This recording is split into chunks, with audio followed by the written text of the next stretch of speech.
The origins of British Columbia are linked to King George III. Issues of his life continue to define us. Georgia Strait, Prince George, Georgia Street. So many West Coast places are named after the King, Queen Charlotte, granddaughter Victoria, his prime ministers, military officers, social network. In the Aboriginal trade language Chinukwawa, British Columbians are still called King Chorchman. The king supported First Nations against aggressive settlers.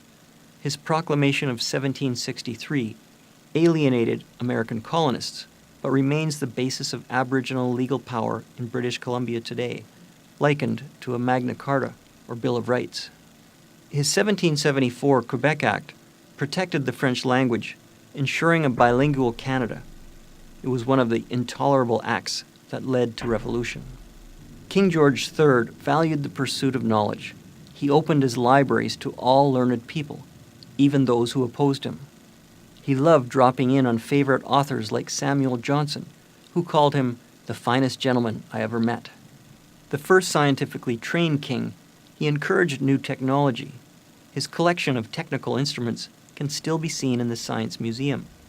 He nurtured the Industrial Revolution, precisely concurrent with his reign. The king built the world's largest telescope for astronomer William Herschel. He once stayed up all night to observe the transit of Venus. Herschel discovered a new planet, which he named Georgium Sidus in gratitude. After international lobbying, his detractors renamed it Uranus. The king transformed Kew Gardens from recreational to scientific. It remains the world's largest collection of living plants. He encouraged Captain Cook and George Vancouver to make their expeditions scientific, personally sponsoring research. King George believed in the arts. A patron of Mozart, Handel, Johann Christian Bach, he started the Royal Academy of Arts to improve the status of artists. The world's first, it remains an important institution. He donated half his income to charity.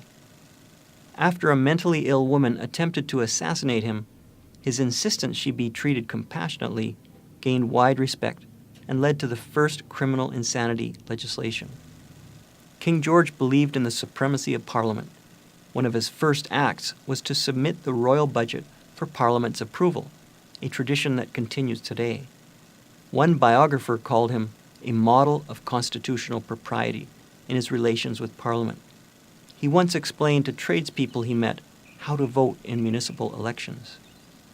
Americans had called on their king to defend them from military attacks. King George almost bankrupted Britain, but after 7 years of war, freed the colonists from French, Spanish, and native armies.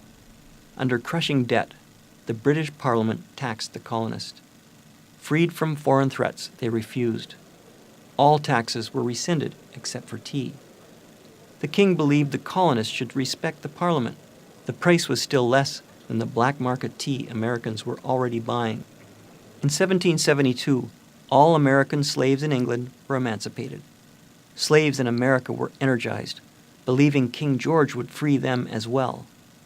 The first black church was formed in the excitement.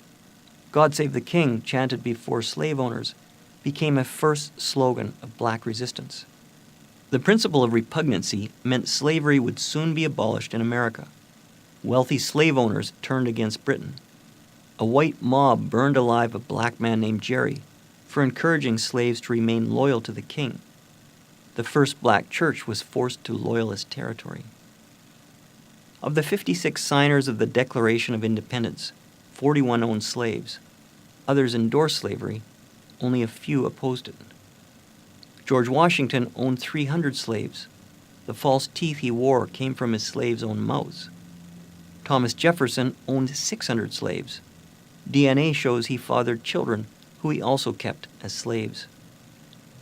Scholars agree that only a minority of Americans supported the revolution. Most either opposed it or remained silent. Inspired by the Boston Tea Party, Sons of Liberty tarred and feathered hundreds, and after the war prevented the majority of loyal Americans from leaving. Even so, 50,000 slaves and 80,000 white Americans managed to get to Loyalist areas, which became Canada. Some became explorers of British Columbia, like Simon Fraser of Vermont, Alexander Mackenzie of New York, Dease of Michigan, and others. Americans' grievances were with the British Parliament. In the first Congress, revolutionary leaders described themselves as His Majesty's faithful subjects. Well into the Revolutionary War, George Washington was still toasting his king. Later, propagandists invented the myth of the tyrant king. Years after the Revolution, when the king experienced temporary mental illness, the myth of the mad king was added.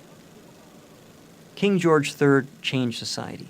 He led the world into the Industrial Revolution, made the search for knowledge a priority, gave artists a more respected status. His aversion to slavery, belief in the supremacy of Parliament, and defense of native people from settlers split North America into the United States and Canada. But he ensured a bilingual Canada that would include British Columbia and laid the basis of First Nations legal power in our province. In profound ways, King George III and modern British Columbia are intimately linked.